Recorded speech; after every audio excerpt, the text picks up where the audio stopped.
Ja, når vi skal bevise ligningen for tangenten, som er den her y er lige med f af x, f mærket af x0 gange x plus f af x0 minus f mærket af x0 gange x0.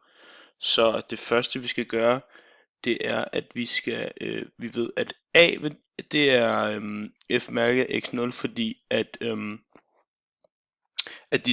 det er tangentens hældning, og det er så også hældningskoefficienten.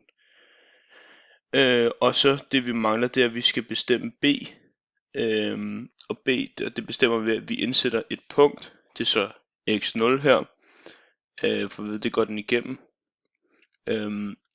og så får vi så det her udtryk, som hedder f af x0 er lige med f mærket af x0 gange x0 plus b. Og så det vi så skal gøre derefter, det er at vi skal trække det her udtryk her i midten fra på begge sider. F mærket af x0, det trækker vi fra på begge sider. Og så til sidst så får vi det her udtryk, der hedder f af x0 minus f mærket af x0 gange x0 er lige med b.